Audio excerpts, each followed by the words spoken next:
కోనసీమ జిల్లా అమలాపురంలో మైనర్ బాలిక అబార్షన్ వ్యవహారంపై జిల్లా యంత్రాంగం దృష్టి సారించింది.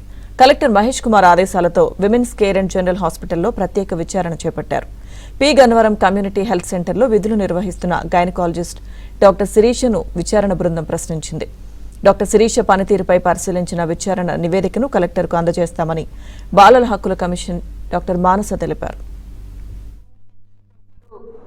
మరి పి గన్నవరం సిహెచ్సిలో గవర్నమెంట్ డాక్టర్గా పనిచేస్తున్నారు.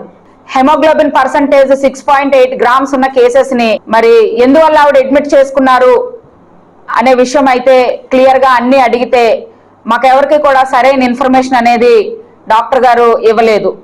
కానీ వెంటనే నేను డిఎంఎండ్హెచ్ఓ గారికి ఫోన్ చేసి, సార్ ఇక్కడ ఇలా జరుగుతుంది, ఇమీడియట్ గా మీరు రెస్పాండ్ అవ్వాలి రండి అంటే వెంటనే అడిషనల్ డిఎంఎండ్హెచ్ఓ గారు రావటం జరిగింది. పేషెంట్ ఏం చెప్పారంటే, అబార్షన్ అయిపోవడానికి అన్న మాట ఆవిడ ఉపయోగించకుండా నాకు నొప్పులు రావడానికి 2 బిళ్ళలు ఇచ్చారు అని చెప్పని ఆవిడ అంటం జరిగింది. ఆ అమ్మాయి మేమంతా విచారణ చేసి బయటకు వచ్చిన తర్వాత 2-3 మధ్య ప్రాంతంలో మేల్ బేబీ మగ శిశువుకి జన్మనివ్వటం జరిగింది.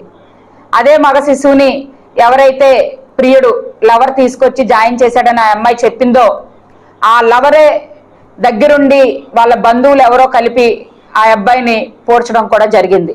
మరి 9 to 4 ఇక్కడ డ్యూటీ చేస్తున్నాను, అక్కడ ఓడీగా డిప్యుటేషన్ మీద వెళ్తున్నా, అక్కడ ఉమెన్స్ కేర్ హాస్పిటల్ అనేది మరి ఏ విధంగా రన్ చేస్తున్నారు అనేది మరి అది కూడా తెలియని పరిస్థితిలో ఉన్నది.